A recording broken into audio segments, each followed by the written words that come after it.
so I'm just going to say it. I'm teaching a comprehensive course on Microsoft Excel. But let me tell you, Excel is a magician's hat that pulls out solutions to problems you never thought possible. As a former beta tester wizard for Microsoft, I've created more spreadsheets than stars in the sky. Come with me on a journey that will blow your mind. We're going back to a time when accounting was done with, well, sand. This is 5,000 years ago when the ancient Mesopotamians ruled the world, and clay tablets were the ultimate tech. They invented writing and spreadsheets before spreadsheets even existed, with wedge-shaped writing called cuneiform pressed into clay tablets. They tracked their trades, taxes, and loans like it was nobody's business.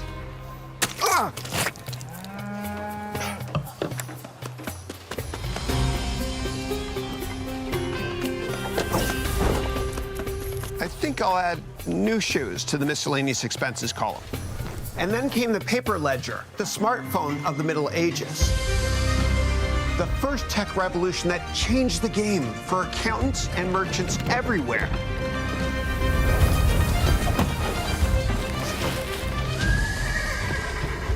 It allowed them to record several hundred financial transactions per day, a step up from clay tablets.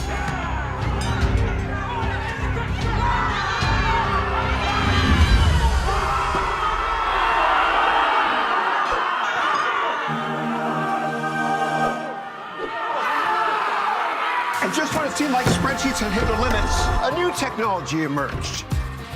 Computers with raw power at your fingertips. Programs like VisiCalc and Lotus 123 allowed for thousands of calculations per day. But with great power comes great responsibility.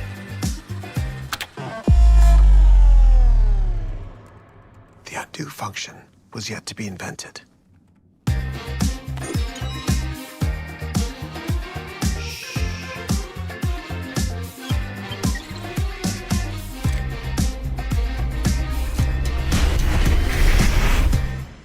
And today, Excel can do billions of calculations per day. So next time you open up the app, remember the journey it took to get here. And who knows where we'll go from here. Join me and unlock your full potential to wield thousands of years of history like a true wizard.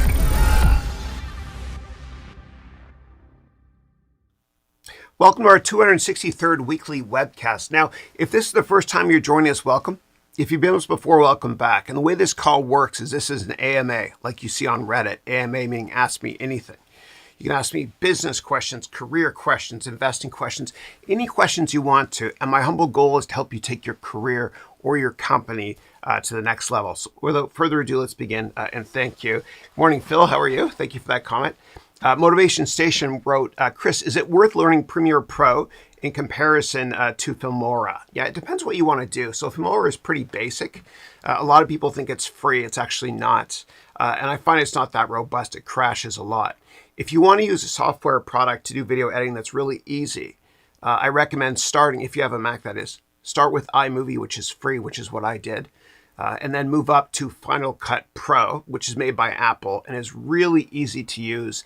And a lot of big motion pictures are made using Final Cut, including Focus, the movie with Will Smith. Premiere Pro is tough, man. It's an Adobe product, and any Adobe product, you have to be really comfortable with multiple layers. So I don't recommend it unless you want to be a full-time video editor. Yeah. Okay. All right. Next up, Just Me, wrote, hey, I'm a programmer, and I build my website to BBE, my new company. I guess that means build my new company. What are your recommendations, especially if I don't have pretty much funds for my new company? I have knowledge and skills. Yeah. So what I recommend for everybody, if you're going to build a website, I always recommend working smarter, not harder, by using pre-made templates. Now, for my websites, like HarounMBA.com and ProjectMagoo.org, my charity, what I use is Squarespace. And it's really easy to do. It's drag and drop, and there's tons of templates, like when you're using Microsoft Word, just templates to create these documents or websites, the same thing. And I also recommend using plugins from companies like Elfsight. Let me show you what I mean here. Yeah. So what I do is, it's called Elfsight right here. And it's a really easy way to make plugins. This is me buying time while it loads. Here we go. It's a really easy way to make plugins. And let me see if I can actually show you here. Come on. Here we go. Good. All right. So what you can do is you can create pricing table products if you want. All this stuff here, it looks complicated. It's not, or it's complicated for me at least. And it creates mobile versions as well. And then what you do is, all you do is you just copy the code right here and paste it onto your website. You insert code. It's simple, really, really easy to do. So check it out. It's called elfsight.com. I also recommend using Squarespace to make your websites. Yeah. All right. Aside from that, I always recommend writing a full business plan before launching a company.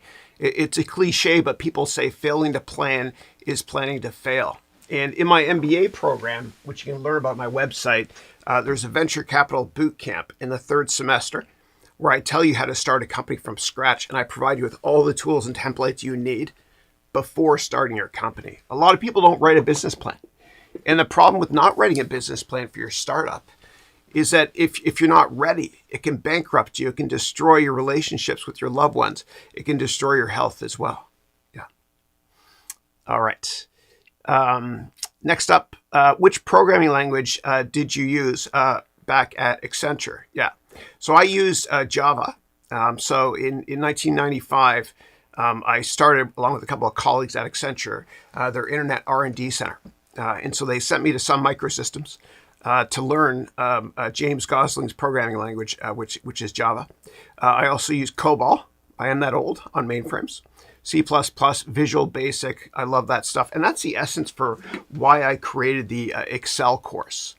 So if you go to my website, I have an Excel course where I teach you programming using object-oriented methodologies as well. I make it easy to understand with lots of objects. If you meet me in real life, I'm a really tiny man.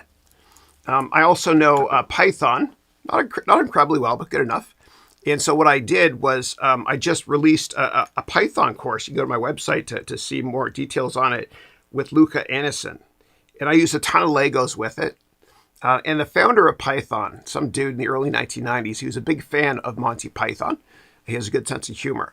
And what we also teach, Luca and I, in this course is pandas, as well as polars. It's supposed to be a polar bear. It looks like something from Minecraft. But everything I teach, I like to teach it with a lot of props. And I'm really genuine when I say to enjoy creating with software. It is fun. Yeah. And if it feels like work, whenever you're programming or doing anything, you're not going to be good at it. You'll notice that people that are really passionate about technology are very successful and they're very productive. In fact, when I used to work in Silicon Valley, we used to always say the difference between an average programmer or developer and a really good developer is 10x in performance. 10x. Because they absolutely love doing what they're doing.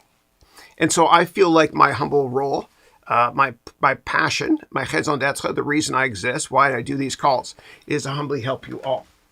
And what I want to do is I want to help you all choose a job you love so you'll never work a day in your life. That's a great quote from Confucius. Now, if you're confused in terms of what path you should take in life, what you should do, I ask you this then. Pretend that you can't work for 30 days and you can't travel, you can't go to school. What are you going to do with your time? Whatever it is, that is your purpose, your passion, your raison d'être, and you have to go for it no matter what anybody says. And it can't feel like a job. It has to feel like fun. And so my job is, I have so many props in here. My job is, I'm your waiter. I'm your humble waiter. And when you go to a restaurant, you look at the whole menu, but you only order 1 or 2 items. So I want to expose you to all types of careers in business and technology so that you can choose the one that you enjoy the most. Now, if you still can't find your passion, and it took me until my 40s to realize that I want to teach. If you still can't find your passion, what I recommend doing is set up a ton of networking meetings with people that work in different industries. Your network is your net worth, and relationships are more important than product knowledge. And so what you can do if you want, you can go to my website, harounmba.com, download this networking book for free. It's a couple hundred pages plus several hours of YouTube videos. And it's called Networking to Get Customers, a Job, or Anything You Want. And what I recommend doing is do an advanced search in LinkedIn and find people with a couple things in common with you. Maybe they're a member of the same organization. Maybe they went to the same high school as you, etc. And find people that are in careers you think you might be interested in. And sit down with them and talk to them about what a day in the life is like in that career. You know, when I was younger, I wanted to be a lawyer. I don't know why. I guess I saw a couple of great John Grisham books or movies. I read his books. I saw A Few Good Men, You Can't Handle the Truth. I was inspired by Tom Cruise. Then what I did was I started setting up meetings with lawyers. And I decided, and I love lawyers, if you're a civil rights lawyer, but I decided and discovered, are you a jerk first, or do they teach you that in law school? So I didn't want to go to law school. I actually went down to Harvard Law and sat in on a class. And it's just so boring. I don't want to read all those books. It wasn't passionate for me. I wasn't passionate about it. So you got to also ask yourself, why do you want to do what you're trying to do? And it can't just be about the money, because I don't know very many happy lawyers. The same thing with investment banking. You know, a lot of my students want to be investment bankers. And before you choose a career, ask yourself why. And a lot of people say, I want to be a banker so I can make a lot of money. Well, you end up becoming a banker and you're making the same amount of money per hour that your buddies are, but you're working 100 hours a week, sacrificing your health, etc. So make sure you have an end goal in mind. Yeah. And it's got to be something you're truly passionate about, as Confucius said. Okay. All right. Rahul, thank you so much for that that donation. Appreciate it. That'll go directly to Project Magoo, which is where we build schools. We finished our first school last year in Rwanda. We're building our next school now with the profits from what I do. It's going to be in Kenya, about a 6-hour drive to the Nairobi airport. It's going to be called the Leo Moros Memorial School for Girls. Yeah, thank you for that. Rahul asked, I have work experience in a family office. How do I get into investment banking? Yeah, and I'm publishing a vlog tomorrow at 9 a.m. Pacific time, which deals with family offices and explains everything from scratch if you're curious. For those of you not familiar with the family office, it basically means an office where you manage money for a very, very wealthy family. And a lot of hedge fund billionaires who get arrested for insider trading, they have to pay a fine and they're no longer allowed to manage other people's money. So what they do is they can manage their own money, called a family office. And you're working in a family office now and you want to get into IB, which means investment banking. Yeah. First of all, question, why do you want investment banking? You really have to question why you want that. Do you enjoy working long hours? Do you enjoy financial modeling? Do you enjoy taking two different financial statements and combining them? Is that something you're passionate about or not? You have to enjoy it. Once you understand why you want to do it, then the next steps would be as follows. Don't send your resume in, ever. Okay? Every time you see a job opening, this is a generic answer for everybody in this call, regardless of what industry you're trying to get into. Whenever you see a job opening online, please don't send in your resume. And the reason I say it is because the probability of you getting that job is literally 1 out of 250. So who gets that job? Well, it's ultimately the person that knows somebody at the company. So what I want you to do is I want you to network and set up 20 or 30 informational meetings with people that work at every company you want to work at. And you can do it using my networking skills I teach you, or join my MBA program, I can teach you more details. And what you do is you do an advanced search on LinkedIn. And you find something that's got a couple things in common with you. And this works too, by the way, if you're trying to get customers. So let's say I do an advanced search on people that live in zip code 94010 where I live, that also went to the Toronto French School in Mississauga, Ontario, Canada, where I did, and also went to McGill University like I did. And say they work, I'm going to make this up, in JP Morgan, and they're bankers.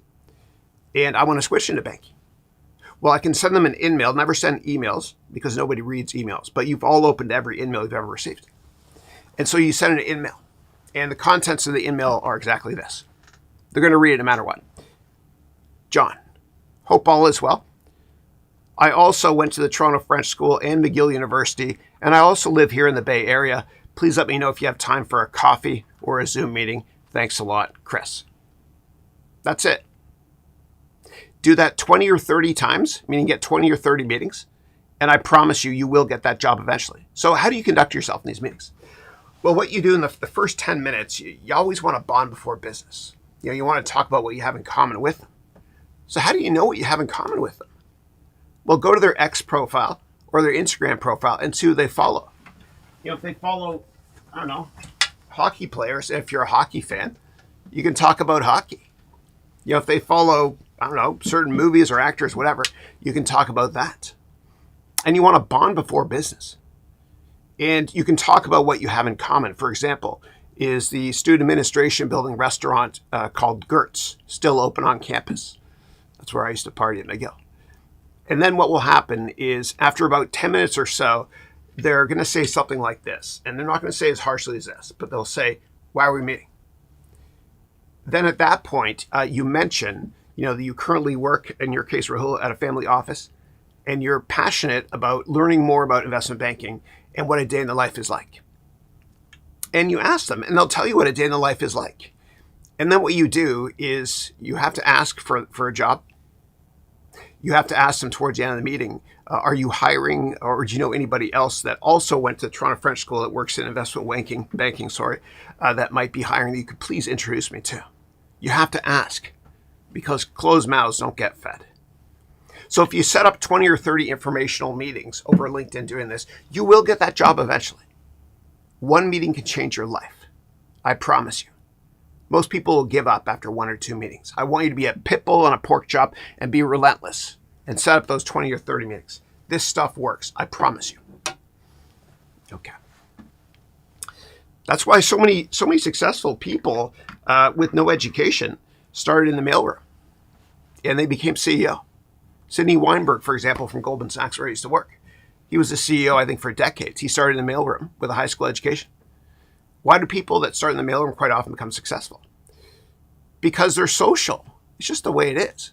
They might walk up to your desk, give you the mail and say, did you see the game last night? The Toronto Maple Leafs won the Stanley Cup for the 8th year in a row? Whatever. But they network. So I want you to network as well. Yeah. And just be yourself, always. Always. And before the meeting starts, if you ever get nervous before an interview or any meeting, I want you to tell yourself this. I don't care how this goes. I don't mean to be rude or disingenuous or funny like Ricky Gervais saying, I don't care. I watch too much TikTok. I just want you to just to be yourself. That's all. It's kind of like when you go on a date. We've all gone on dates in the past where we've been kind of nervous, not ourselves, and we crash and burn. But then we go on a date, we just don't care. We're just ourselves. And it works. It works. And the way to become more confident is, and I've got this chart here I have to show you. All right. I love this. I made this a couple of years ago. I'm not an artist. But there's a chart here. On this axis here, the x-axis is your age. And on the y-axis is give a damn.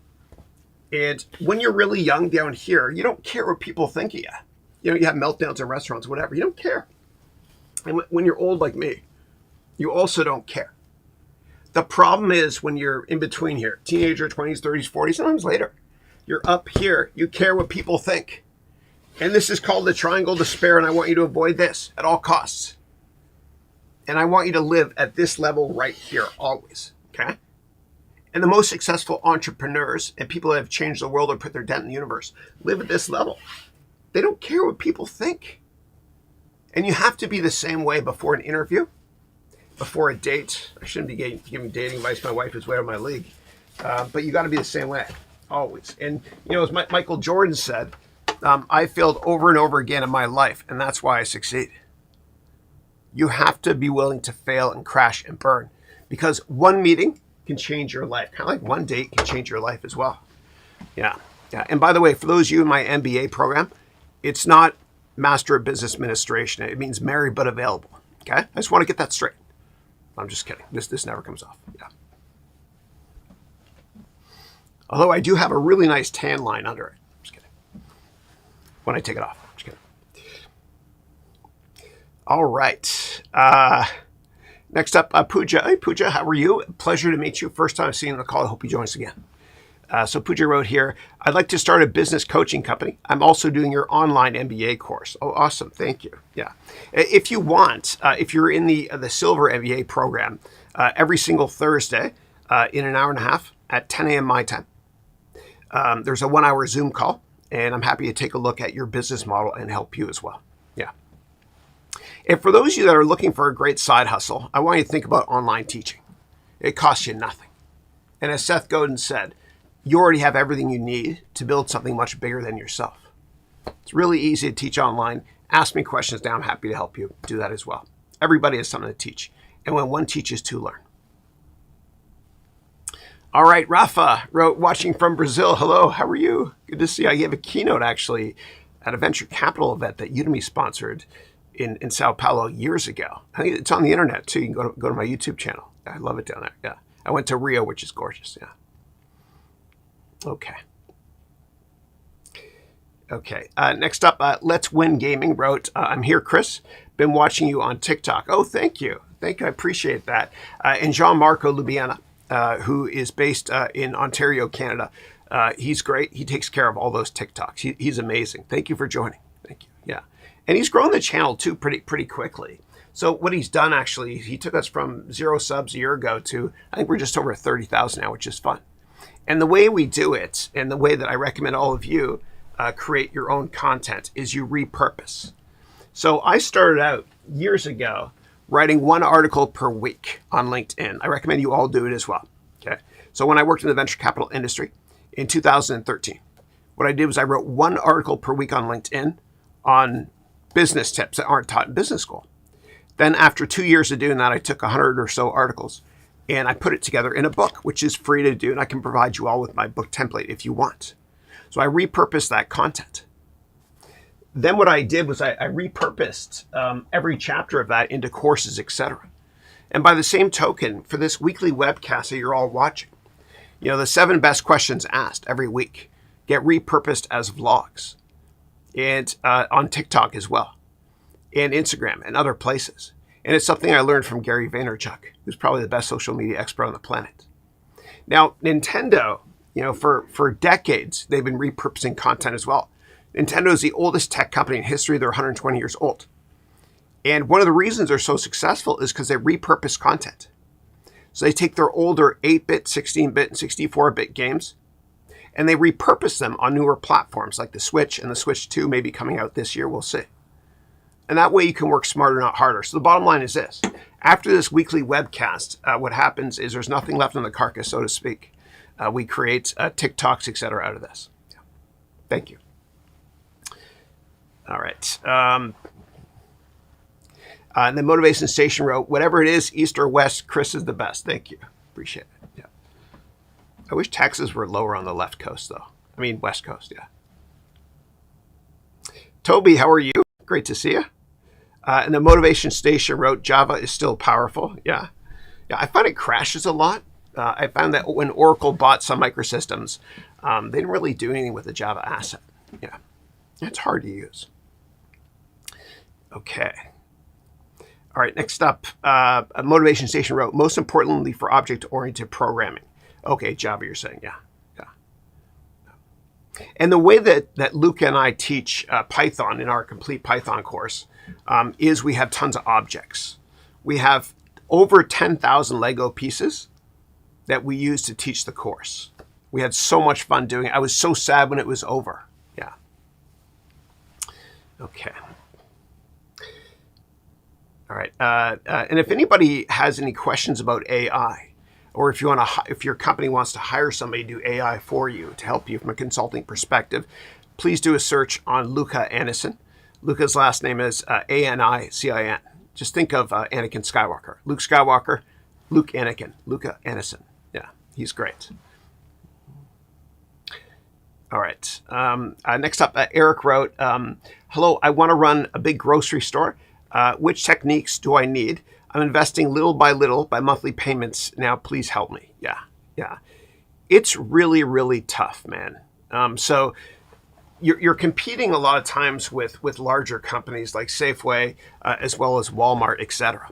And competing with big retailers like Walmart, Amazon, etc., is tough because the profit margins are razor thin. And the most important piece of advice I can give you is this: have superb cash management. And I want you to all think of yourselves as you're a bank. What do I mean by that? Well, I want you to all get in the habit, personally and professionally, of paying off your debts as late as possible without incurring a penalty. So the best way to explain this is, let's assume that interest rates are 12%. And let's assume that you can pay off your credit card or debt on either the first day of each month or last day before incurring a penalty. Well, I want you to pay it off on the last day. So you can save 1% interest. That's 12% per year, right? It's not an apples to apples comparison, but I think you know what I'm getting at. And successful retail companies have superb cash management. Yeah.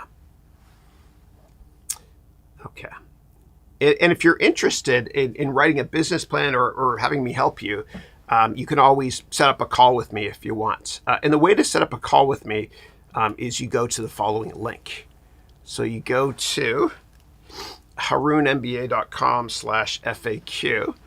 And if you scroll down a bit here, there's a link that appears here where you can book a call with me to talk about joining one of these programs here, if you're interested.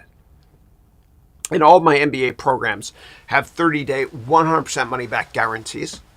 And I tell all my students, if you're not getting at least a 10 times return on your investment in the first 30 days, please ask for your money back.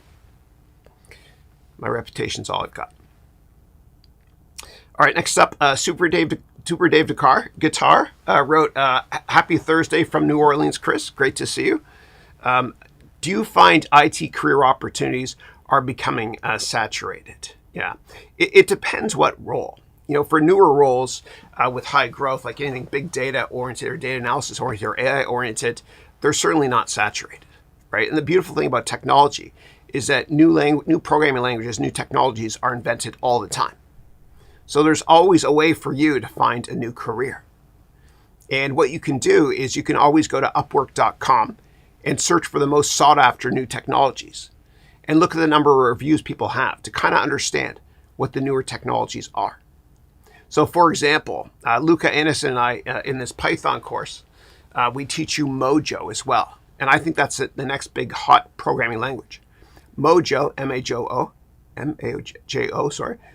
It's like Python, but like 50 times faster. Yeah.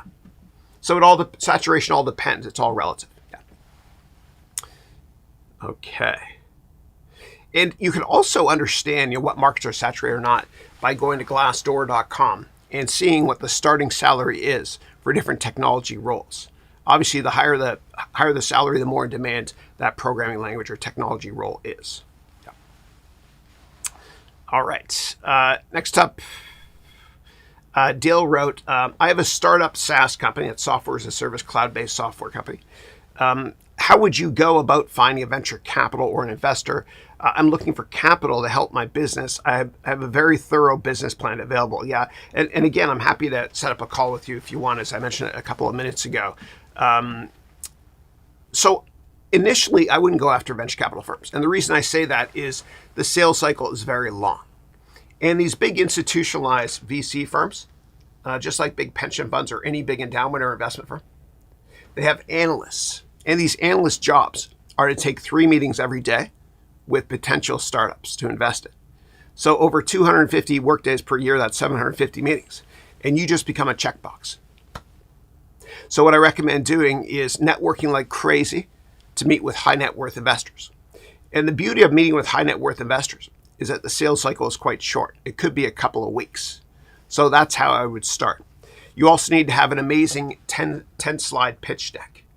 And the best pitch deck model to use, the gold standard, is Airbnb. So let's go there really quickly together. So just do a search on Airbnb pitch deck. Okay. So here it is here. And Airbnb uses the power of 3 a lot, which is something that Steve Jobs used to talk about, meaning we can't process more than 3 bullet points per slide or 3 parts of an image. And that's why the most successful images are 3 layers. For example, the beautiful pictures of the beach, where you've got the sky, the ocean, and the beach, 3 layers. And so right here, you can see that the power of 3, right? There's 3 bullet points, usually 3 or fewer images on a slide, etc. Yeah. So check it out. There's a couple of versions of this available. I'd probably make it just 10 slides total with no more than 3 bullet points or images per slide. And make sure that you put the management team second, because sophisticated high net worth investors are investing in you first and your company second. And when I used to work in venture capital, we always used to say, we'd rather invest in a company with an A management team and a B business model instead of investing in a B management team with an A business model. Okay. All right, next up, Mark from Detroit, how are you, or Michigan, wrote, a shout out to Professor Chris and the Global MBA gang, brother. Have you ever, great to see you. And Mark graduated from my MBA program a couple of years ago. He's a good friend. And then he wrote, have you ever recognized God aligning a perfect business opportunity for you? Can you share it, please? Yeah, sure. So the way I look at life is I'm such a positive person. Some people say I'm naively positive. And if I was a quota-carrying sales rep, I'd be fired so many times because I set my goals up here and then maybe I'll achieve this. And as James Cameron said, if you set your goals so high and you fail above everyone else's expectations. But for me, any failure in life, I think of it as kind of a stepping stone, not a roadblock, so to speak. And I remember years ago, I was let go by a company and I made them a killing, and I'm a good guy. I'm easy to work with. I couldn't understand it. And I called my dad and I was like, Dad, I don't get it. And I don't understand what happened. And he said to me, son, I want you to read the book of Job in the Old Testament. And prophetically speaking, Job is Job, J-O-B. And it's about this dude that lost everything, but he never questioned his faith. And then many years later, he understood why he lost a lot of stuff business-wise and became very successful. And so I look at every failure, so to speak, in my life as a stepping stone, something that pointed me in a different direction. And, as Michael Jordan said, I've failed over and over again in my career, in my life, and that's why I succeed. So perception becomes reality. I think, therefore, I am like the Rodin sculpture. You have to perceive failures as opportunities. When life gives you lemons, make lemonade. And so I got to where I am right now because of that. I was kind of guided down a different path, so to speak. Yeah. If that makes sense. And I've also found that helping people has helped me a lot. But you got to genuinely want to help people. Like you really do. And there's a great book written by Adam Grant called Give and Take. I recommend reading this. And the bottom line message of this book is that the richest 1% of people in the world are givers. Everyone else is a taker. But if you give with your heart and you really want to help people, right? Call it, karma, call it karma synchronicity, call it what you will. But it all comes back to help you in the long run. Yeah. And when you mentor and help other people, you're kind of mentoring yourself. Yeah. Okay. But I found a lot of my success have come from helping people accidentally. Yeah. Okay. Next question is, I'm currently pursuing a CFA, stands for Certified Financial Analyst designation. It's a 3-year exam you take where you just write one exam every Saturday, once a year for 3 years. Yeah. You wrote, is it worth it in the actual market for what it is? I think it's worth it. I think it's probably the best designation you can get to be considered as a finance professional. Yeah, there's nothing else really. And the largest concentration of CFAs in the world is in Toronto.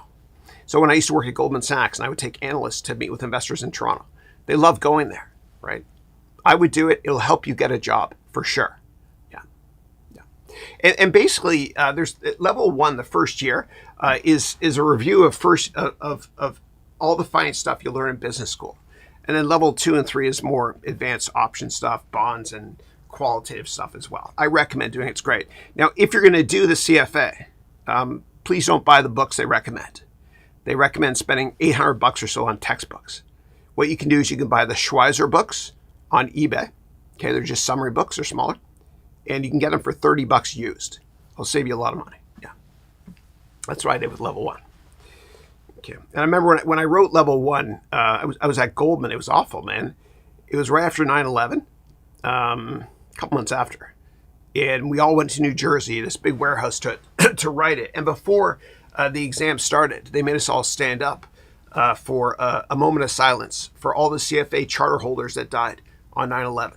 And they read a list that went on forever. I'm just getting shivers just thinking about it. Yeah. Okay. Next up, Zaid wrote, hey, Chris, I want to grow my network with high net worth individuals and top professionals of industries. Can you suggest to me ways on how to do this? How can I socialize with them? Yeah.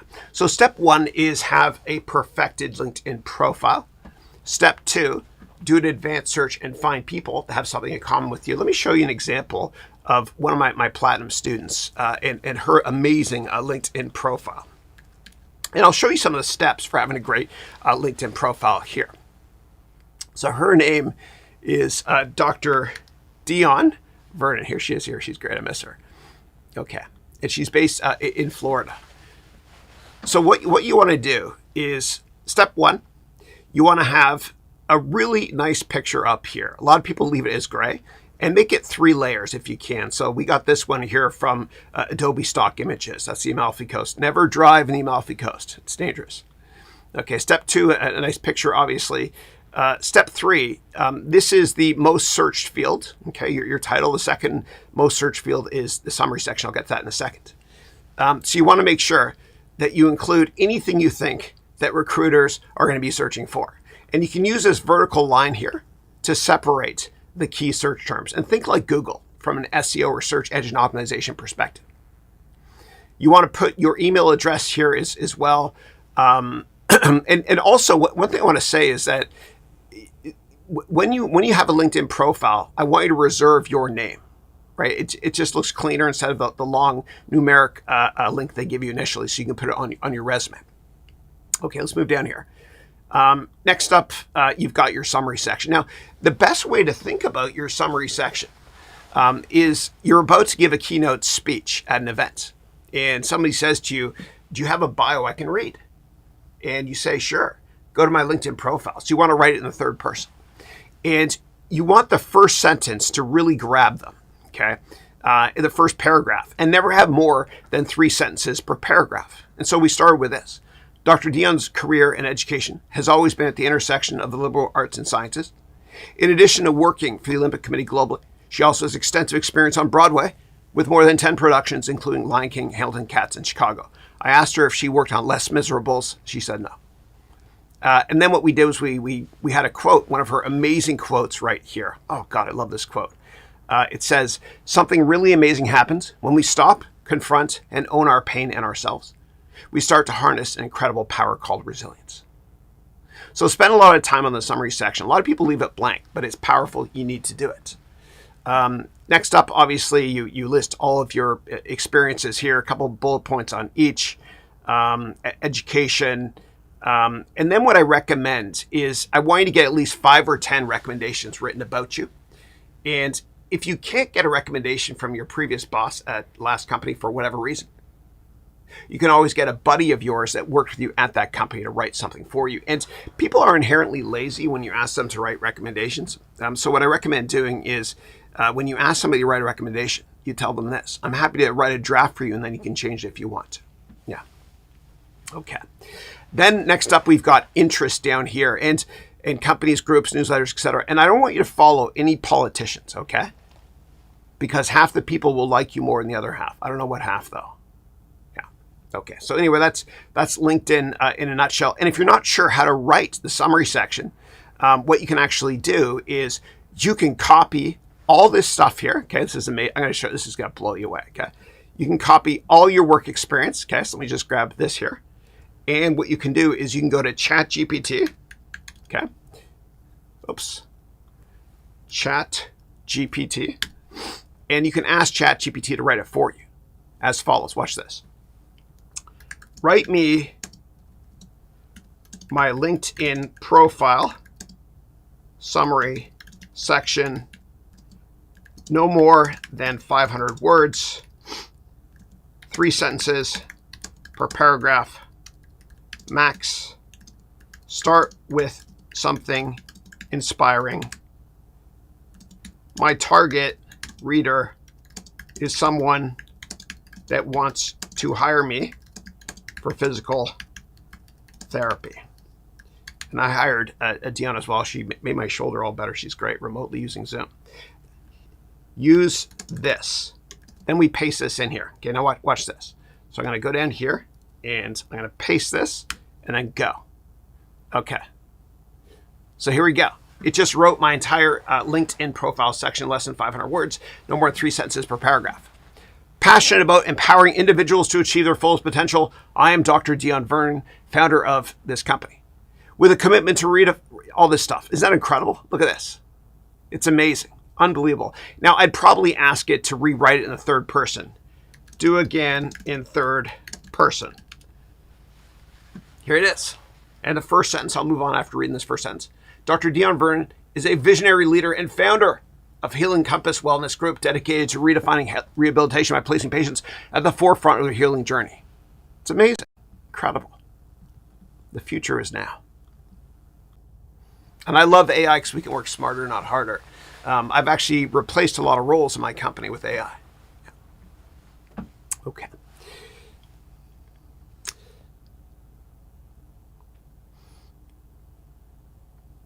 Okay, next up, Toby wrote, hey, Chris, do you have any courses on insights on financial independence? Oh, absolutely. And I'll show you here. Yeah. So in my MBA degree program, it's about 500 hours now. And I think about 150 hours of that is finance and investing stuff. So you can always go to learn.harounventures.com. And then you can check these out here. I recommend looking at this one here. And then if you like this, then you can upgrade later to those ones. Our next MBA program starts, by the way, in May. It'll be our 9th one-year program. And these are the electives included in the MBA program. There's a bunch of finance stuff as well. And if you scroll down, I have personal finance courses as well. I think as part of my investing bundle right here. Yeah. And I've got a certificate program also in finance and accounting that will help you with personal investing. All right. Okay. Ayanda, how are you? Good to see you. Ake, good morning. How are you? Enerban, how are you? Great to see you as always. Thank you. Welcome back. And Ayanda wrote, my name is Ayanda from the United Kingdom. How are you? I'm thinking of starting a food truck business, but not sure if it would be viable. And I know you can't say for sure if it would be a good business idea or not. What tips do you have for me on starting on such an endeavor? Yeah. And one of my neighbors here in Hillsborough, where I live, started a food truck business called Curry Up Now. Great Indian food. It's awesome. I would write a full business plan first, right? It's really competitive. The margins can be razor thin, yeah. I'd also look into the impact that Uber Eats and these other food delivery businesses could potentially have on your business as well, longer term. But again, write a full business plan before launching this company. And in my MBA program, if you sign up, in the 3rd semester, I've got a venture capital boot camp where I teach you, how to launch a company and how to write a business plan. And I ask you in the venture capital boot camp part of my MBA program, I teach you, or I ask you 700 questions that you answer that all get fed into an Excel spreadsheet that eventually becomes your 150-page business plan. And we spend a lot of time on financials as well. Focus on data. Okay, a lot on data, just your basic income statement. I help you with that. And that will help you understand after you finish the business plan, whether you should go or no go, meaning do it or not. Yeah. Don't ever start a company without writing a business plan. Yeah. And the way you know you have a good business plan that might make it or might be really successful is if you actually finish the business plan. Yeah. And it's a nice safety net as well. Yeah. And it helps you be preemptive, to avoid any issues before they happen. As Sun Tzu in The Art of War said, every battle is won before it's been started. Yeah. Okay, Phil, how are you, man? Welcome back. Great to see you 2 weeks in a row. Phil, Germany. So Phil wrote, hey, Chris, how did you deal with anxiety in your career and personal life? Yeah. For me, I'm a spiritual person. I believe in God. I pray a lot. I'm grateful to God every day. Before I get up every morning, I thank God for 10 things in this order. My kids, Andrew, Matthew, Dylan, my wife, Christine, my mom, my dad, my brother, Jamie, my sisters, Katie and Elizabeth, and you, my students. I'm spiritual. And in addition to practicing gratitude, I don't worry about stuff. And the reason I don't worry, especially career-wise, is because I tell myself God already knows what's going to happen. And that puts me at ease. And I feel like if we worry too much about career, we're being disrespectful, spiritually speaking, if that makes sense. Things are never as bad as you think, ever. And Winston Churchill once said, I once met a man on his deathbed who talked about all the worries he had in his life, none of which came true. And Dale Carnegie said, it's not work that kills us, it's worry. Hakuna Matata, don't worry. Yeah. And if you want to learn more about that, there's a great book by Dale Carnegie called How to Stop Worrying and Start Living. And in that book, Dale Carnegie talks about living in day-tight compartments, one day at a time. Okay. Next up, Ake wrote, hey, Chris, I'm from India, but my sister is now living in Canada. That's where I'm from. I want to invest in cryptocurrencies since I believe in blockchain technology, but the Indian government has bad policies against crypto exchanges. How can I trade in crypto in Canada? Like, what exchanges are the best to buy and sell easily? Yeah. So a really positive catalyst or event that occurred for the cryptocurrency sector is the SEC in the United States, a government body that kind of oversees finance. They blessed Bitcoin ETFs. And that's a huge deal, right? And that's one of the reasons why Bitcoin is above 50,000. And I've been an investor in Bitcoin forever. I'm never selling. But the way, when you buy cryptocurrencies, the way it's worked in the past has been this. You have to buy a product that's a USB-like wallet. And this is a Ledger Nano S, the latest version.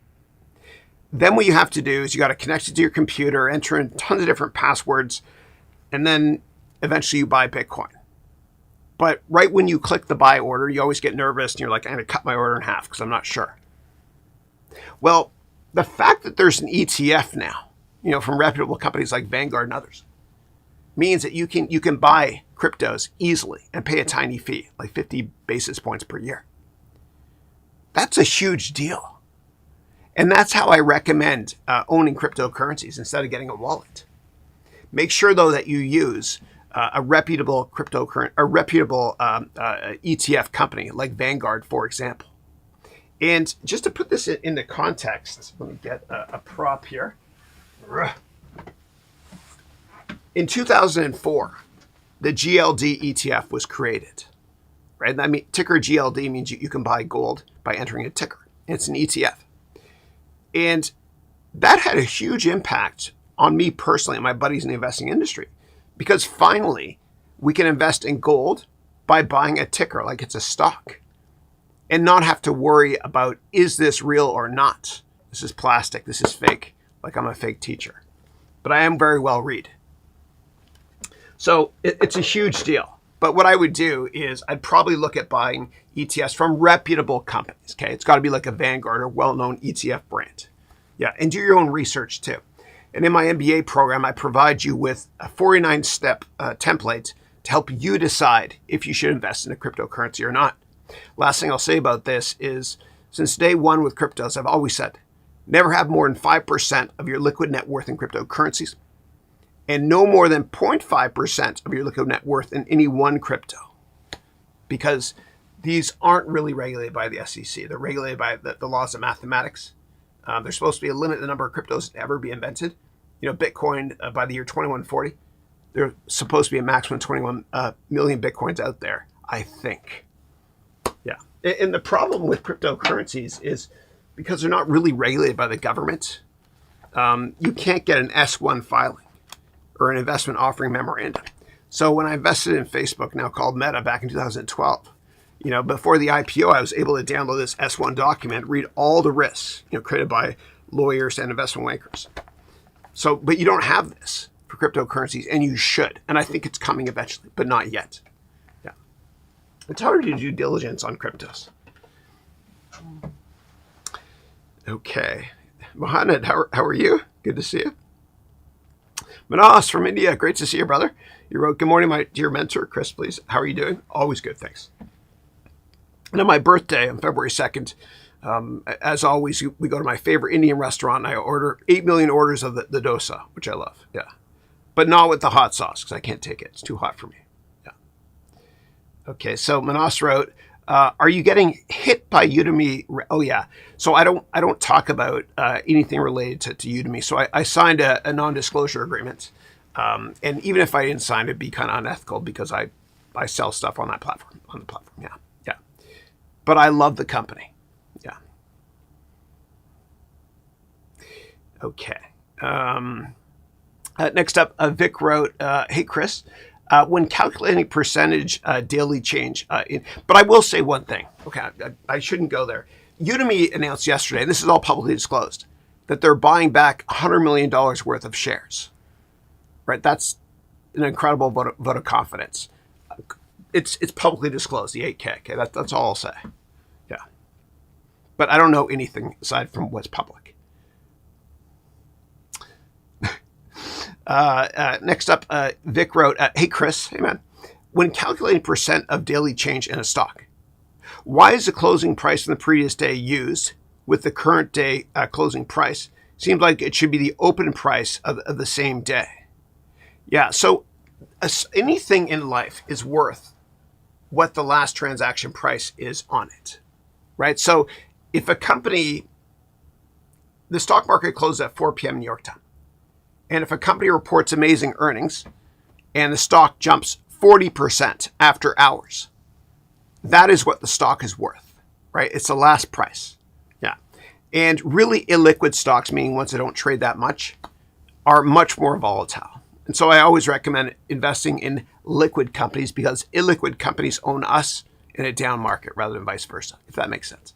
And if I didn't perfectly answer your question, please let me know. Thank you. Okay. All right, next up, Manas wrote, "I'm a little confused with my LinkedIn. Like I get some attraction, but I'm pretty inconsistent and I lack a plan to post stuff. Can you please help me?" Yeah, absolutely. So, Manas, one of your many strengths is you're a prolific writer. You know, you wrote a great book called Bonds Before Business, which I bought. I have it here in my storage. You also have a lot of great content on Udemy. I think your AI courses are number one in a lot of different categories. So what I'd probably do is I'd repurpose some of that content as articles directly on LinkedIn. And here's how you do it. There's a great product called Descript, DESCRIPT, Descript. And I use it a lot. And what Descript does is it's an AI-based product where it takes any video and it creates text versions of the video, automatic captions. And I use it actually to take a lot of my content and make books from the video. So what I would do is this. I would take some of your videos from Udemy and I would drag and drop them into Descript and make those as articles and publish them on LinkedIn. Yeah. That way we can work smarter, not harder. Okay. And then you wrote, you said in-mails are open and emails aren't. What about DMs on Insta? Yeah. Yeah. So DMs on Insta are probably, so LinkedIn in-mails are always opened. Emails are hardly ever opened. I would put DMs up here. They're really good. And I use it a lot for marketing too when I go to business.facebook.com for my Insta marketing campaigns. Yeah. Yeah. They're really, really good. Yeah.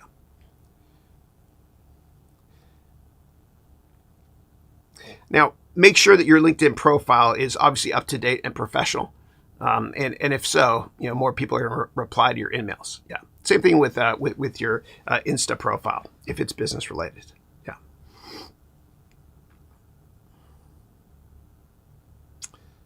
Okay.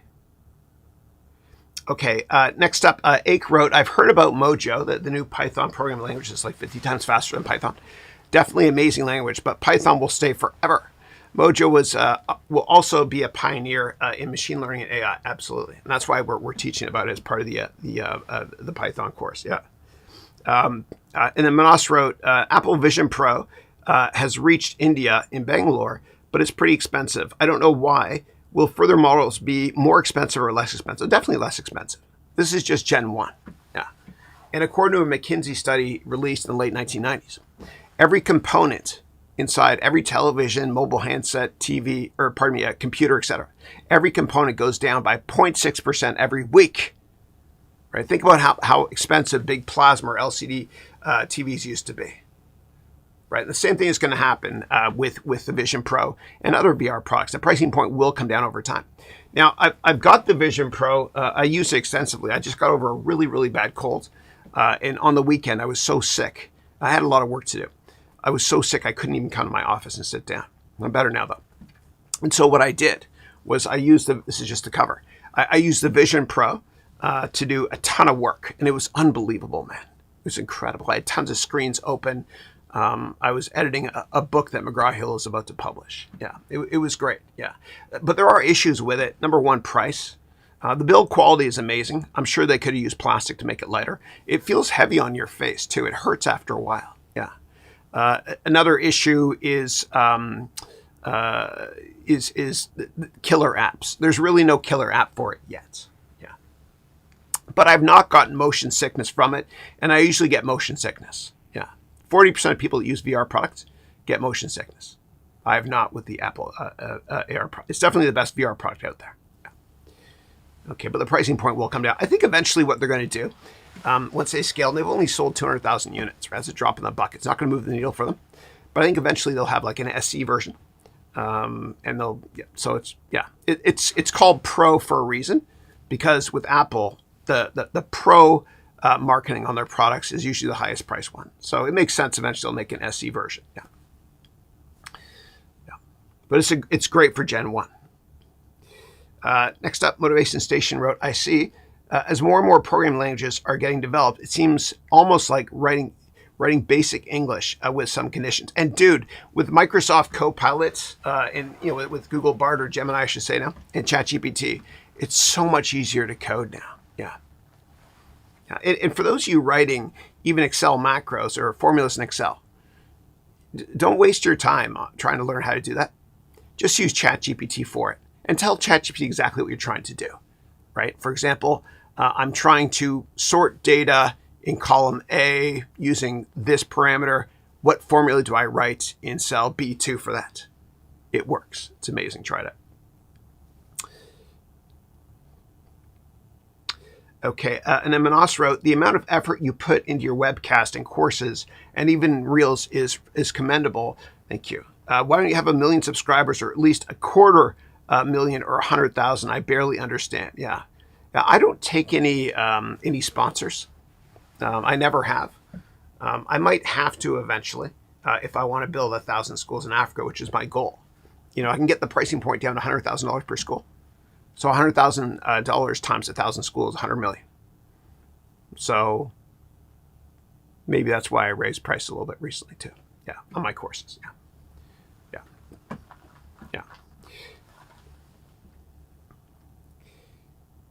Okay. But I've never done any sponsorship ever. I've always tried to stay pure and true to my students. I don't let any government accreditation service tell me what I can and can't teach. And sometimes you'll find that if you take corporate sponsors, you won't be focused on adding the most value you can possibly add, right? And I'll give you an example. So Microsoft, they have a lot of video games, right? Like Halo, for example. And they're not that great. They used to be great. They're not that great anymore. But if Microsoft pays for a lot of advertising on websites, like IGN, for example, will IGN write a negative review on a Halo product? Yeah. And then he wrote, thank you for everything, my mentor. God bless you forever. See you next week and forever. Thank you for the prayer and emojis, and God bless you. Namaste. I love you. Thanks. Thank you.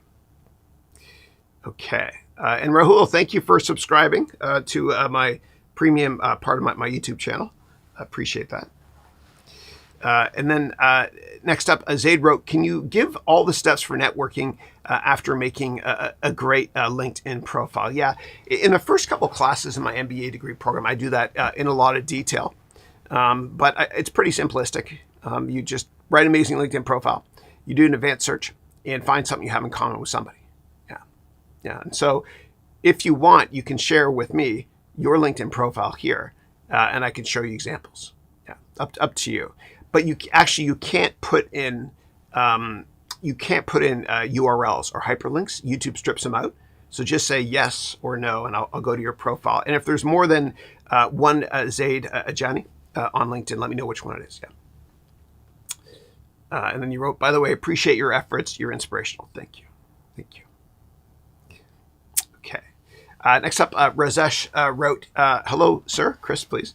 I'm a student of your MBA course on Udemy. Thank you. I have a 7.5 hour course on Udemy called an entire MBA 1 course. I think we sold about, 500,000 of them now. Yeah. It's great. And I never did it for the money. Like the genesis of that course was, I was working in venture capital. And what I did was I worked with a lot of charities in East Palo Alto, where the high school graduation rate's only 40%. And so on Saturdays, they would teach these kids a course I created for them called an entire MBA in 1 day. And then on a Sunday in January of 2016, I just threw up a camera downstairs and I recorded for like 10 hours straight, and then I edited it and I made it 7.5 hours. It's called an entire MBA 1 course. And I can't believe it, how well it's done. Yeah. But I think if you chase money, you lose money and you lose your dreams. But if you chase your dreams and you don't give a darn what anybody thinks of you, something wonderful happens. Your dreams come true and the money follows accidentally. It always does. But I do love what I'm doing. Yeah. And my goal is to help you all find something you love doing as well. Okay. And then Rajesh wrote, I have a tech company in the Web 3.0 space, and we have a venture capital founder meeting tomorrow. Please give me tips for having a nice networking and potential experience. Yeah. Yeah. So first of all, they're going to ask for your pitch deck. So what you can do is earlier in today's webcast, you can rewind if you want. I talked about the Airbnb pitch deck. Make sure it's 10 slides, no more.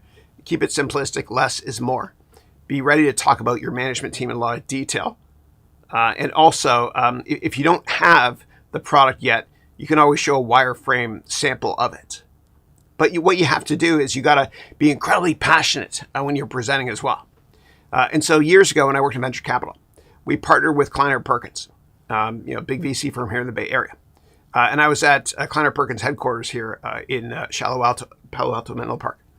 And there was a guy there named Randy Komisar, and he is a rock star, and I introduced myself to him.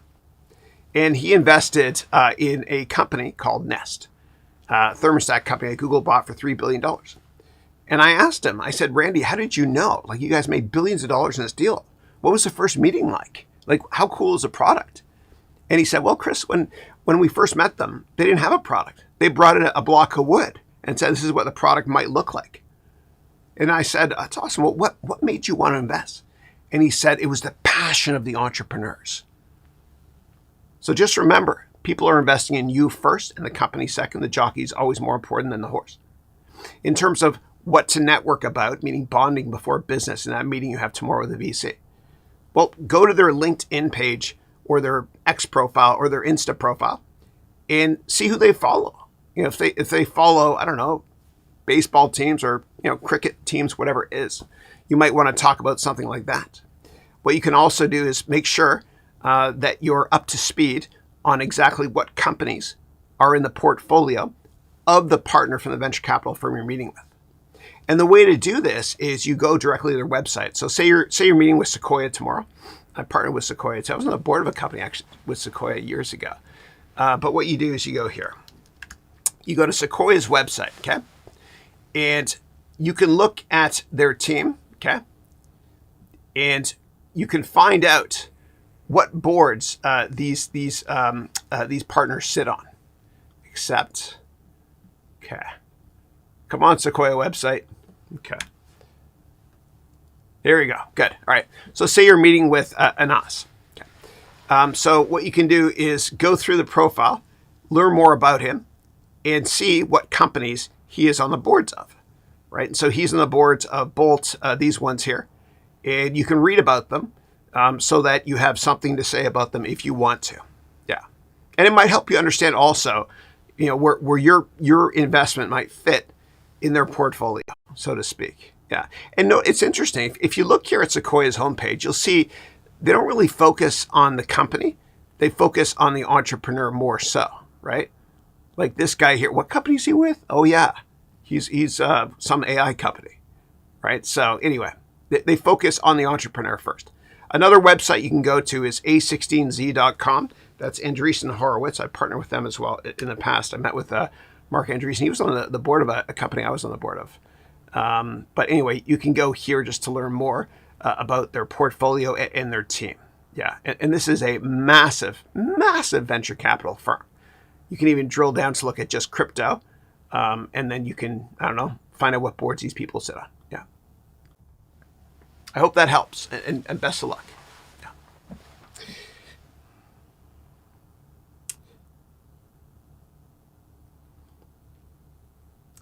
Okay. Next up, Vic wrote, Chris, so glad you're feeling better. Thank you. Thank you. It was crazy, man. It was nutty. Yeah. But you know that you found your passion when you're really sick and you still enjoy work or whatever it is you do. Then you wrote here, stock A closed yesterday at 2. The stock closes today at 2.2. Stock opened today at 2.1. Why 2.1 not used for percent change at 4 p.m.? Yeah. Yeah. It's based on the closing price from the day before, always. It's just the way it is.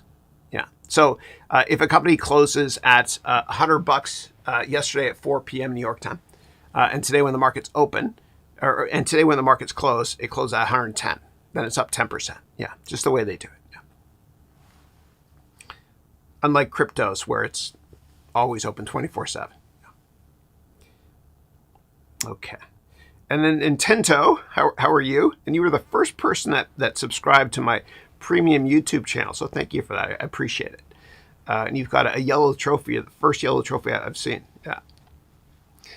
So you wrote here, what metrics do you think as a percent of revenue are the most important for a SaaS business? Yeah.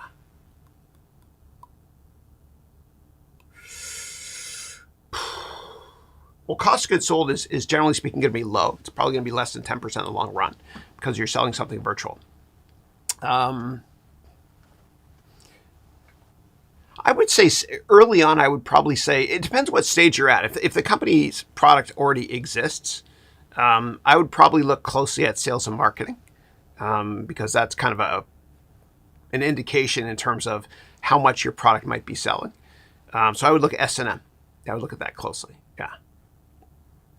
But also, it depends. Also, if you're a growth company and you're not profitable and you have very patient investors, they might want to look at R&D as a percent of revenue as well.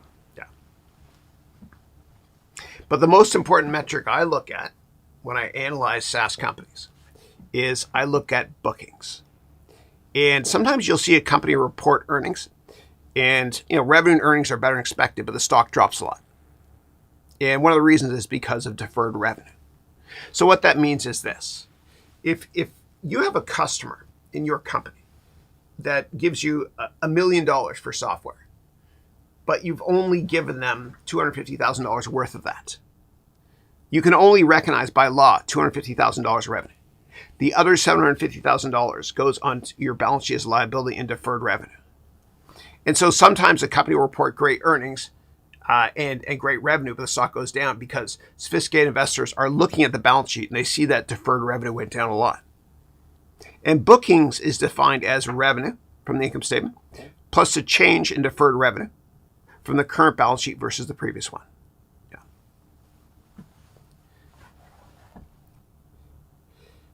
Okay. Next up, Roy wrote, Chris, I did your entire MBA in one course. Thank you. It's great and led me to your gold MBA course, which is fantastic. Thank you. Appreciate it. You're also pursuing a college level MBA. Awesome. Great. And thank you for the support. I appreciate it. And then next up, Nintendo wrote, how long does it normally take to complete a tender offer after the subscriptions are closed? Yeah. Yeah. So you need to have government approval. Like a lot of times when one company buys another company, it's subject to approval by government regulatory bodies, especially if it's a company with too much market power like Meta. Right? And so you'll notice Meta hasn't done many large acquisitions recently because the government is saying no to a lot of them. They're even saying no to tiny acquisitions. right? Instead of government breaking up big tech, which they should have done years ago. They're just stopping big tech from doing large acquisitions and even smaller acquisitions. But it usually takes 6 months, right? So if company A buys company B, it usually closes 6 months after it's announced, right? It's got to get government approval. And also, there's a breakup fee as well that the investment bankers embed into the deal so that if the deal falls apart, then company A has to pay company B a lot of money because it's very disruptive for them. And you'll notice sometimes that if one company buys another company, right? Say one company buys another company for $10. A lot of times you'll see the price of that underlying stock go up, but not to $10. It goes to $9.50, for example. Why is there a 5% differential? A couple of reasons. Number one, because some investors think the deal will not go through. And number two, because of the time value of money. If I took $9.50 and I put it in the bank for 6 months, it would go up in value, right? So you've got that inherent discount. And so there's a lot of hedge funds that do merger arbitrage. And what they do is they employ a lot of former government officials or DOJ officials that understand if governments will bless or allow a deal go through. And if those hedge fund employees in the merger arbitrage departments of hedge funds, and it's called event-driven departments too, if they think the deal will go through, then what they do is they short the company making the acquisition and they go long, meaning they buy the company that's being acquired. And so the company being acquired is at $9.50 right now. And if they think the deal will go through and the stock will go up to 10, then they can make a killing, right? And if the deal gets approved, sometimes the acquirer stock goes down, especially if it's a dilutive deal. So if it gets approved, then right when when the deal closes 6 months down the road, right after the tender offer's done, then what happens is the stock at $9.50 goes up to 10, and the acquiring company goes down a little bit, and that's called event-driven. Now, if that deal falls apart, it's game over for that event-driven hedge fund, right? And just in case it falls apart, sophisticated hedge funds have a lot of option strategies in place. And I teach about 30 different option strategies in my MBA degree program. And for those of you already registered for it, you can always go to FA44, that's Finance and Accounting Semester 4, Class 4, for that 30-hour elective on options. Okay. All right, next up, Rajesh wrote, I'm feeling much enlightened after your advice, Chris. Thank you. Surely I'm going to mail you the results of tomorrow's events, or maybe tell you about it on next week's live. Yeah, next week for sure. Let us all know how it went. Yeah, and best of luck, and God bless you more. Okay. And then Foxy Boy wrote, hi, Chris. I'm an MBA Silver Program student. Thank you. Appreciate it. You wrote, you're a beast. Thank you. Random question. God bless you. What hair dye do you use? Oh my God, it's so obvious. It's awful. Yeah, just kidding. What hair dye do you use? It looks great and natural. I want to look younger like you. Oh God, thank you. No, maybe I'm beautiful. Maybe it's Maybelline. Just kidding. No. So I used to use Just for Men. Yeah, and Nintendo, thanks for that comment. Yeah. I used to use Just for Men hair dye. It's like $6 or $7. It's easy to do it yourself if your hair is short. And then what you have to do though is you always got to wear a hat outside, otherwise it becomes red, right? You see older people, right? Like my aunt used to have reddish hair, and I was like, I don't get it. When she was younger, she didn't have red hair. It's because you dye it yourself and you go out in the sun. What I do now is I go to a salon. It's called DD Salon, and DD, the founder, she's great. She does my hair every 3 weeks or so. Yeah. So I don't dye it anymore, but I do find that the sides they go gray really fast. And so what I do is before I go live, I actually touch up the product with something, and so you can't see. Yeah. That's what I do. And what I've been doing for, so if you look at your relatives, and I recommend looking at your older relatives, your aunts, your uncles, your parents, grandparents, and finding out what health issues they have or had. Because genetically speaking, there's a good chance you'll have that as well. I'm not a doctor, talk to your doctor, of course. But for me, for example, although I eat very healthy, I've got terrible cholesterol. It's terrible. That's how Charles Barkley says, terrible. And so it's not diet-based. I've tried everything. I've tried red rice yeast, everything. It's hereditary. And so I take simvastatin. What I also do, and I've been doing since my 30s, please talk to a doctor before you even consider doing what I'm about to tell you. What I also do is I take finasteride. And what finasteride is, it will stop you from losing your hair. And actually your hair will regrow a bit. So I take 2.5 milligrams. And it's basically what's in Propecia. It's also called Proscar. But I buy finasteride, and I got a prescription from my doctor because it's cheaper. And so I take 2.5 milligrams, whatever. You're only supposed to do 1 per day. And that will stop hair loss. And so if you have relatives that have lost their hair, you can do it, but talk to your doctor first. Yeah. So I've been doing that since my 30s, actually. Yeah. And I'm 52 now. What I also do is I put on Rogaine. Now, Rogaine's only supposed to work here. So I put it here and I put it here as well. And then I style my hair kind of forward because I do have a kind of a bald spot there. Yeah. The older I get, the better I was. Yeah. But if you guys want to stay looking young, the most important thing I can tell you is watch out for the sun. It's great to have vitamin D. We need it. Otherwise, we'll be depressed. And I mimic vitamin D in my office with this light up here. I can tell you about this light if you want me to. But you got to wear sunblock. It's the most important thing I can tell you. And I tell my kids to do it as well. Yeah. Always wear sunblock. Always, always, always. Yeah. Yeah. And a lot of women, older women look younger than men for some reasons. Partially because the makeup they put on has SPF embedded.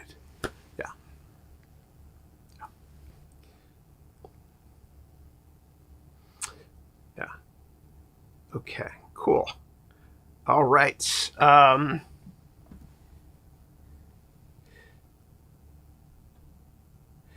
Manas wrote here, why is it that sometimes revenue is ATH and so are profits, but the stock still tumbles 25%? Why is that unusual and bad for day traders and investors? Yeah. So it all depends on expectations. So usually, generally speaking, if a company misses earnings, right, by say 10%, the stock usually goes down 10%. And the reason is because investors have target prices usually based on price to earnings. So if earnings goes down 10% in their model, so will the stock. And sometimes companies will.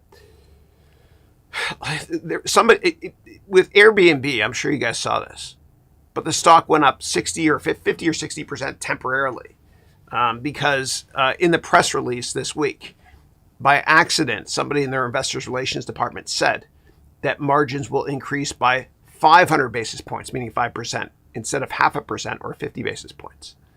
And so what happened was if margins go up 500%, then that means that earnings will go up 50 or 60% in that financial model. That's why the stock went up temporarily. I feel bad for anybody that was short the stock that day. Yeah.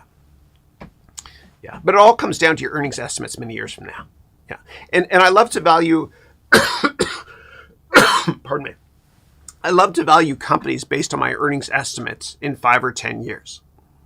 And that way I can sleep at night and feel comfortable with the fact that some people think that the stock I'm investing in is 100 times earnings. It's not. It's 3 times my earnings estimate, for example, in 5 or 10 years. And the great thing about being a long-term investor is you can stomach the volatility. You can tell yourself, I don't know the path, but I know the destination. And this whole concept of day trading, it doesn't work. Otherwise, we know the names of successful day traders. But if you take a look at the S&P 500 chart over the past 20 years, whatever, and you just bought every single year and just forgot about it, you would have done exceptionally well, and you will do exceptionally well in the future if you do that as well. But think about all the nuttiness in between. And you're fooled by randomness. You can't control volatility. And stocks go up and down every month for random events outside of our control.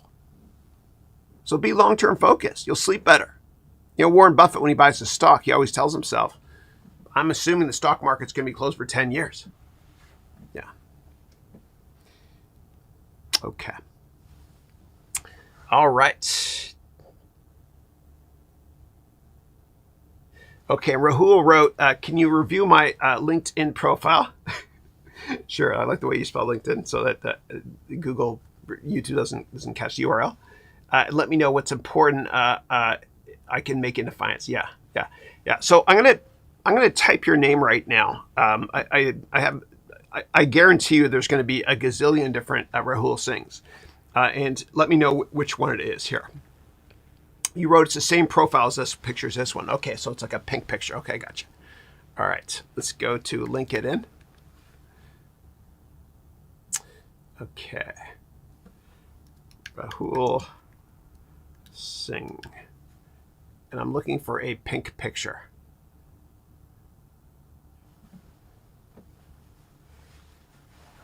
Okay, so you've got a pink headshot. Yeah, I don't. Yeah, maybe you can tell me a little bit more details on it because I won't be able to find it this way. There's tons. Yeah, 100 pages worth. Yeah, so let me know exactly which one it is. I don't know. Maybe tell me. I don't know how I'll be able to find it. Yeah. Or if you're my silver MBA, you can tell me at 10 a.m. today. I'm happy to help you out. That's how we say it in Canada. It's not out, Americans. It's oot. Yeah. All right. And Jing. Hey, Jing. How are you? Jing wrote, greetings from the San Francisco Bay Area. Great to see you. And I enjoyed talking to you as well as your wonderful husband. Yeah. And I hope that meeting went really well for him. I'm sure it did. Yeah. Excellent. And congratulations on your real estate investment. All right. So what I'm going to do now is keep typing your questions.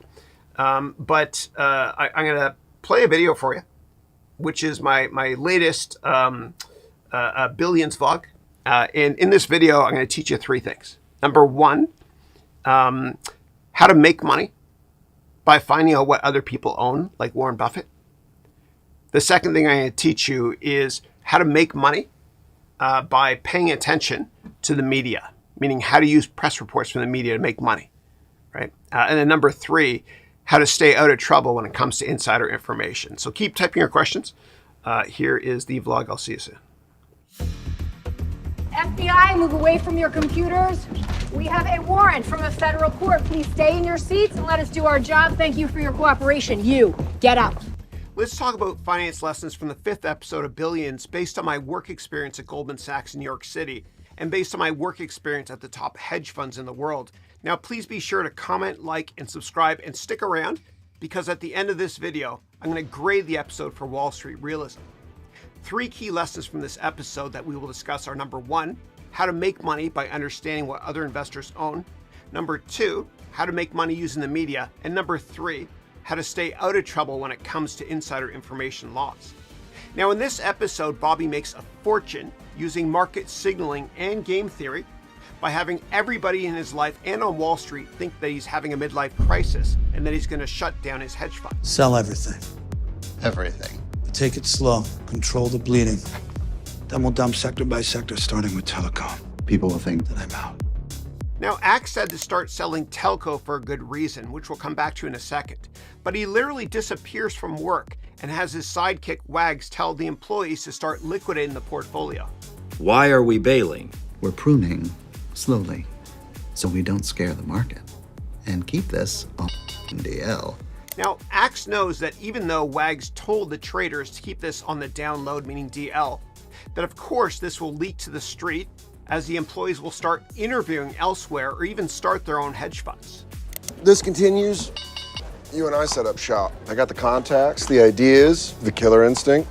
Axe even tells his wife to pack their bags, and he prepares his boat to get ready to take off as he prepares to leave the business. Why work so hard if not to do what we want when we want? I'm sorry, I'm getting out of the game. Now, let's get back to why Axe is selling his massive long positions in the telecommunications sector.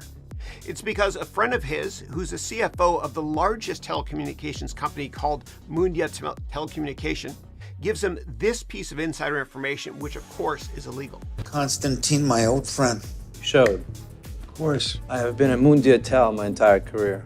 What people thought was bedrock was really now everyone is going to finally see the truth. So the CFO of Mundia Telecom basically tells Axe that they have material fraudulent accounting issues at Mundia Telecom and that the telecommunications company will likely go bankrupt. And this explains exactly why Axe told his traders to sell their massive long positions starting with the telecommunications sector.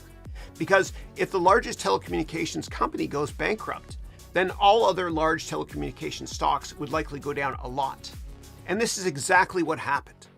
The second the news of the Mundia Telecom issue hits the tape, Axe can then tell everybody that he changed his mind and that he will return to work.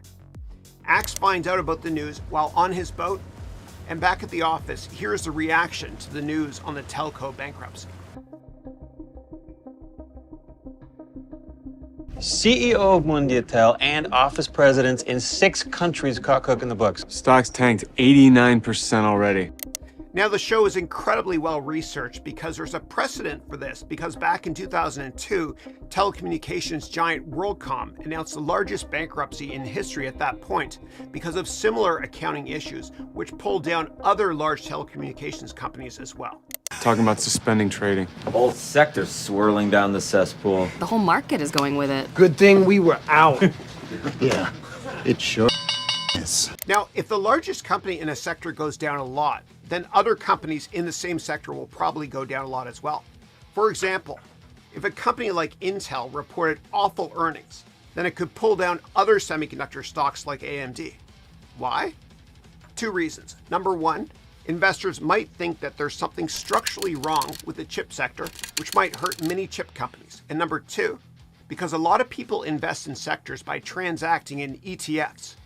And as you can see here, with the semiconductor ETF, which has the ticker SMH, if we go to holdings for SMH, we see that there are many semiconductor companies in this ETF. And if you want quick short exposure to a theme like telecom or semiconductors, then hedge funds can short ETFs like the SMH here with semiconductors, for example. And ETFs, meaning exchange traded funds, are becoming so popular to invest in because the fees are very low. And most hedge funds and mutual funds massively underperform ETFs, and hedge funds charge an unjustifiable 2% annual management fee, which is why Axe made this statement right here to an investor about why investing in hedge funds and mutual funds is not a good strategy. You're paying 2% to underperform Vanguard. What Axe means here is that most hedge funds charge you a 2% management fee. But if you just invest in ETFs from companies like Vanguard, you can outperform most hedge funds and mutual funds. Let me show you what this means. So if we go to Yahoo Finance, let's type in the ticker here for the Vanguard S&P 500 ETF, which is ticker VOO, VOO. And as you can see here, the annual fee is only 0.03%, meaning you only pay 3 pennies every year per $100 that you invest in the S&P 500 through Vanguard, versus 2% or $2 per $100 investment per year to invest in hedge funds. And that 2% doesn't even include the 20% performance fee you pay hedge funds, meaning this. If you invest $100 in a hedge fund and the fund is up 20% that year, you don't make $20 on that $100 investment because the incentive fee for the hedge fund is 20%, meaning $4 of the $20 that you made. So now you're left with $16 or a 16% return on your $100 investment minus the $2 or 2% annual management fee, more or less. And it's even worse to invest in mutual funds, which are a scam, as many mutual funds massively underperform the S&P 500, and mutual funds have fees as high as 5% per year, yes, including the hidden fees. And to learn more about investing in ETFs, please go to etfdb.com, meaning ETF database. Let's very quickly go there together. Here we can research any ETF. For example, if we want to invest in Brazil, we can click right here and we see Brazil ETFs. In this next scene, Wags figures out Axe's game theory strategy. You genius. It sucked the whole sector down the dumpers with it. Of course, we were out of telecom completely, and you hid it under some rumor of your midlife crisis. Now that the telco sector is down materially, Axe has a lot of capital that he freed up that he can now put back to work in the market at a much lower price so he can generate alpha, meaning beat the performance of competing funds. Couldn't afford to get caught in a race for the exits. As long as the rest of them thought I'd lost it, they wouldn't follow. We gotta be ready to push back in hard tomorrow or the next day after the market correction. We lever up. So levering up means you not only invest the money you have, but you use margin to borrow money to invest a lot more. And when interest rates are low, investors use more leverage, meaning they borrow more money to invest, which is why low interest rates can really help the market, the stock market that is, and vice versa. However, leverage is a double-edged sword, and hedge funds had way too much leverage in the fall of 2008 when we were within 24 hours of bank machines not working. And this forced many hedge funds back then to go under. And since 2008, hedge funds on average use way less leverage to invest. Now you might be thinking, why didn't Axe just short Mundia Telecom? Well, he can't do that because people might find out about the meeting he had with the CFO of Mundia Telecom, which is insider information. Then why would Axe signal to the marketplace that he is having a midlife crisis and is shutting down the firm? Because he manages billions of dollars, and if he didn't say why he was selling, then other hedge funds would find out he is selling, and they would think that Axe is being forced by investors to liquidate due to poor performance. And if word got out that Axe was shutting down due to poor performance, then major hedge funds would look at the 13F filings of what Axe owns, and they would short or sell those companies. Quick side note. How can we use 13F disclosures to find out what our favorite hedge funds or mutual funds are investing in so that we can actually consider buying those positions after we do our own research? Well, what we do is we go to sec.gov and then we type the name of the fund. So let's use Warren Buffett's fund here. Then we can open the most recent quarterly 13F filing and we can see what he owns. Now, when it comes to hedge funds shorting companies that a large fund owns because it might be closing, let me quickly show you an example of this in action. Back in July of 2004, when I was working in the hedge fund industry, the Wall Street Journal published this article right here about a large hedge fund named Andor underperforming. And some of us thought that might lead the company to shut down. And so we all read this article, and many of us looked to actually short Andor's biggest positions. And if you manage more than $100 million, by law, you have to disclose with the SEC through 13F disclosures what you own on a quarterly basis. So by Axe using the excuse of him slowly selling stocks because of a midlife crisis, and not due to his fund underperforming, what this meant was other hedge funds wouldn't go after his biggest long positions, meaning they wouldn't sense blood in the water. Axe even planted a story with the media about his liquidation of his fund. You have heard the rumors that Axe Capital is shuttering. Now, why would the journalists know about the rumor of Axe shutting down? Because Axe told them. And the media is a very powerful ally to have, but you have to help them with their careers too, which is what Axe did here. What kind of swap? I'm not going to write the article for you. You do an autopsy on the deal, you'll find yourself a Pulitzer in the carcass. Now, just like how Adam Grant's masterpiece here, Give and Take, talks about giving in order to receive or take, Axe gives a reporter information. And this book explains why the richest 1% of people in the world are givers, even when it comes to helping the media. Now, the media gets a hall pass when it comes to insider information, as long as they don't transact on the information and they never reveal their sources. Their source is usually this. How is it sourced? It quotes a senior official familiar with the matter. So whenever you see an article reference according to people familiar with the matter, and if it's a reputable publication like the Wall Street Journal, then there's a very good chance that the rumor is true. So how can we use this to make money? Well, only use reliable sources that have a good track record like the New York Times Dealbook, the Wall Street Journal, and Barron's, among others. In fact, hedge funds set up what are called Google Alerts so that they get an email the second an article is posted. How do they do this? Well, what you do is you go to alerts.google.com and you set up this exact email alert. In quotes, you type this, according to people familiar with the matter. Then enter the company you're following, like Apple or Nvidia. So if an article is ever released, you find out immediately about it before most of your competitors do. Let's now move on to the next key topic in episode 5, which is the SEC and the FBI and others finally making progress with arresting somebody at Axe Capital. Suspect trading pattern on Pepsim Pharmaceuticals. Now, the SEC found out about Axe Capital making a fortune on Pepsin Pharmaceuticals, and the government starts investigating Axe Capital big time, partially because Chuck Rhodes thinks his wife, who works for Axe, is having an affair with him based on government surveillance. Dale? Mr. Rhodes, your wife's here. What? Where? Axelrod's house. Entered about 2 minutes ago. Now, Chuck decides to increase his surveillance of Axe by doing this. I think it's time to get a wire up on Axelrod. Gonna be tough, boss. Axelrod has round-the-clock security. Rumors they do random bug sweeps. Accurate. Many years ago, I was working very late at a certain finance firm, and a couple of securities folks walked around with bug detectors. Now, Chuck lets his emotions get in the way of the investigation of Axe's fund. Get the FBI on him now. I want this genome mapped. Now, the government caught Axe Capital's portfolio manager, Bill Stern, or Dollar Bill Stern, doing this. Bill Stern bribed a Pepsim researcher for proprietary information on a drug called picarazine. Now, Dollar Bill Stern got caught bribing somebody from Pepsim Pharmaceuticals because he is so cheap. Well, how cheap is he? Well, although Dollar Bill Stern used cash to book his travel when he traveled to get insider information so that the travel couldn't be checked with credit card statements, when he checked into the hotel, he used his hotel loyalty points card to collect points for staying at the hotel, which the government actually got access to.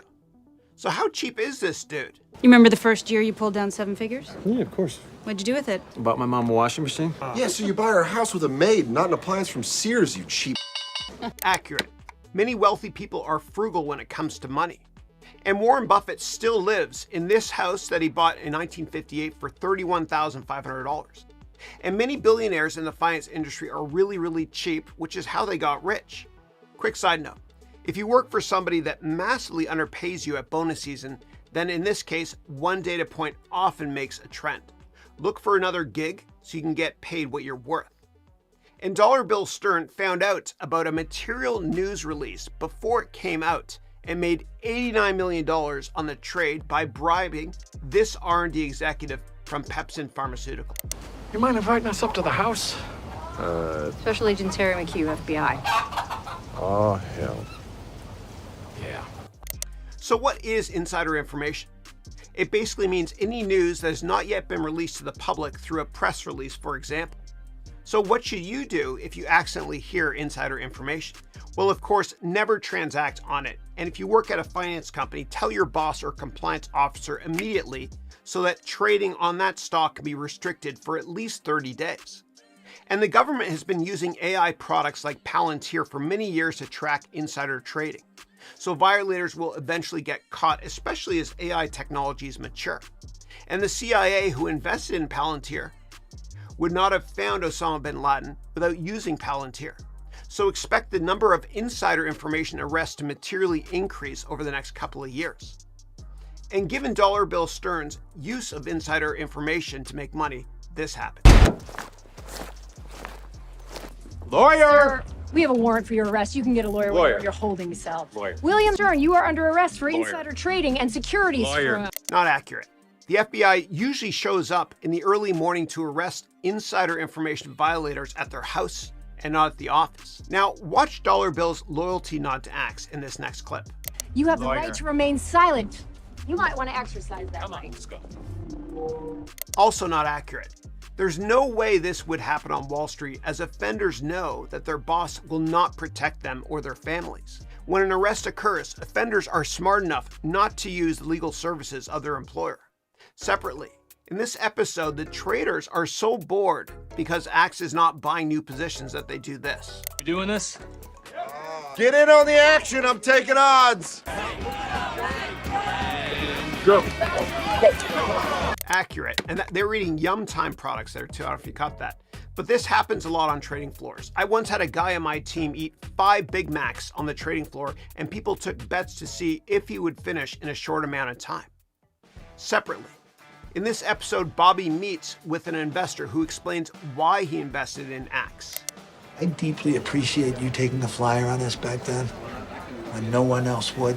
You were cocky with terrible table manners, but I knew there was something. I didn't keep my money at XCap because I like you. Accurate. Aside from, of course, monitoring performance before investing, confidence often leads to perceived competence in all industries. And it wasn't the fact that you knew so much, it was how you lit up. I love this place. I love what I do. I love what we do. Accurate. Now, when I worked in the venture capital industry, we of course looked at the business model. However, we focus mainly on the entrepreneur and how passionate they are about what they do. In fact, in venture capital, sophisticated investors would always prefer to invest in an A management team with a B business model instead of investing in a B management team with an A business model. And I don't know if you caught it, but you can see a picture of Warren Buffett and Axe right there behind him. Okay, let's talk about grading this episode for Wall Street Realism with a buy, hold, or sell rating. Now, the episode did a great job of explaining the role of the media and the hedge fund industry, as well as the nature of FBI, SEC, and government investigations of a hedge fund, and also the frugal personalities and crazy betting that occurs on trading floors. However, what Axe did, telling everybody he's leaving the industry and then he doesn't, is not realistic at all, because it would really hurt his hedge fund in the long run from an investor relations and a human resources perspective, as it might stop new investors from considering investing in his fund. And it would also stop talent from wanting to work at his fund and could lead to top performers leaving his company. As a result, I'm going to give this episode a hold rating. Please like, comment, and subscribe, and I will see you soon in our next reaction video when we react to episode 6. Thank you.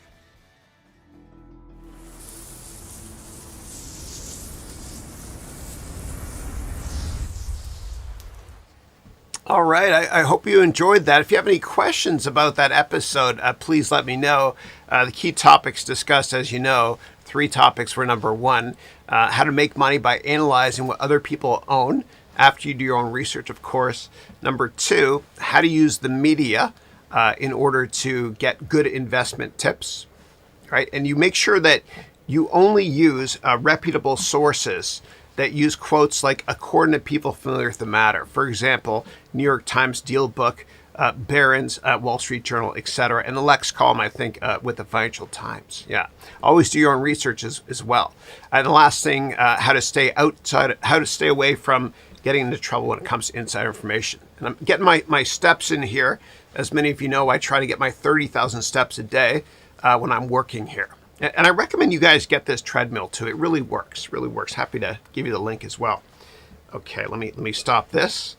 Okay, John Locke says, hi from France. Bonjour, je veux faire la classe matinée. Tous les enfants sont ici. Good to see you. I actually didn't speak English at school until I was in the 4th grade. My parents sent me to the Toronto French School, which is great. All right, and lastly, I see here, Zaid wrote, "Thanks, Chris, you're most welcome. Thank you for coming. Right now I have to go to sleep, so I'll share my LinkedIn profile next time so you can guide me. I really appreciate your efforts." Yeah, my pleasure. And for anybody that's interested in me helping them one-on-one, I have coaching services as well. Or what you can do is you can join my MBA degree program. Sign up right now if you want. And the way to do that is just go to harounmba.com/FAQ to learn more. And I've got 3 programs. I've got silver, gold, and platinum. The next gold and platinum class starts on May 6th. Silver, you can start today. And with all my programs, there's a 30-day 100% money back guarantee. And if you don't get at least a 10 times return on your investment in the first 30 days, I recommend asking for your money back. Okay, so God bless you all. This was a fun week, a fun episode. I'll see you guys next week and every week. And as always, I'm going to end with a life-changing short interview that I licensed of Steve Jobs from the Silicon Valley Historical Association. God bless you, everybody, and take care. Thank you. When you grow up, you tend to get told that the world is the way it is, and your life is just to live your life inside the world, try not to bash into the walls too much, try to have a nice family life, have fun, save a little money. But life, that's a very limited life. Life can be much broader once you discover one simple fact, And that is, everything around you that you call life was made up by people that were no smarter than you. And you can change it. You can influence it. You can build your own things that other people can use. And the minute that you understand that you can poke life and actually something will, if you push in, something will pop out the other side, that you can change it, you can mold it, that's maybe the most important thing, is to shake off this erroneous notion that life is there and you're just going to live in it, versus embrace it, change it, improve it, make your mark upon it. I think that's very important. And however you learn that, once you learn it, you'll want to change life and make it better, because it's kind of messed up in a lot of ways. Once you learn that, you'll never be the same again.